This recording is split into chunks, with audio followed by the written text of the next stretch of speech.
മുകേഷ് കൊച്ചിയിലെത്തിയ അഭിഭാഷകരുമായി കൂടിക്കാഴ്ച നടത്തി. അഭിഭാഷകന്റെ വീട്ടിൽ രഹസ്യമായിട്ടായിരുന്നു 1 മണിക്കൂറോളം നീണ്ട കൂടിക്കാഴ്ച. പരാതി നൽകിയ ആലുവ സ്വദേശിയായ നടിയുടെ രഹസ്യമൊഴി രേഖപ്പെടുത്തി. കേസെടുത്ത നിമിഷം മുതൽ രാജ്യാവശ്യത്തിനു വേണ്ടി പ്രതിപക്ഷ മുറവിളി. അപ്പോഴും മാധ്യമങ്ങൾക്ക് മുഖം നൽകാതെയുള്ള നീക്കങ്ങൾ.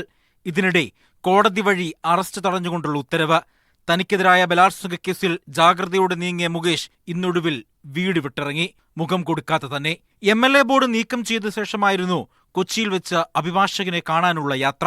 മാധ്യമങ്ങളോട് സംസാരിക്കാൻ മുകേഷ് കൂട്ടാക്കിയില്ലെങ്കിലും അഭിഭാഷകന്റെ പ്രതികരണമെത്തി. മുകേഷ് വന്നിരുന്നു, വക്കാലത്ത് എക്സിക്യൂട്ട് ചെയ്തിരുന്നു.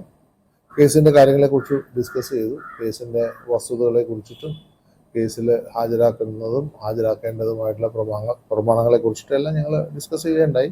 ഉച്ചയ്ക്ക് ശേഷം കൊച്ചിയിലെത്തിയ മുകേഷ് അഭിഭാഷകന്റെ വീട്ടിൽ വെച്ച് 1 മണിക്കൂറോളം കൂടിക്കാഴ്ച നടത്തി. കേസിലെ നിയമവശങ്ങളും കോടതിയിൽ ഹാജരാക്കേണ്ട തെളിവുകളും സംബന്ധിച്ചായിരുന്നു കൂടിക്കാഴ്ച.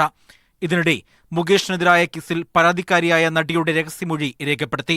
ഇന്ന് വൈകുന്നേരത്തോടെ എറണാകുളം മജിസ്ട്രേറ്റ് കോടതിയിലാണ് മൊഴി രേഖപ്പെടുത്തിയത്. ഉന്നയിച്ച പരാതികളിൽ ഉറച്ചു നിൽക്കുന്നതായി നടി പ്രതികരിച്ചു. പരാതിയിൽ ഇപ്പോഴും അതേപോലെ ഒരു മാറ്റമില്ല, ഉറച്ചു തന്നെ നിൽക്കുകയാണ്.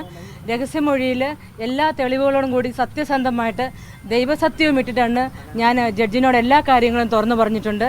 പ്രത്യേക അന്വേഷണ സംഘം ഓൺലൈനായി യോഗം ചേർന്നാകും തുടർ നടപടികൾ സ്വീകരിക്കുക.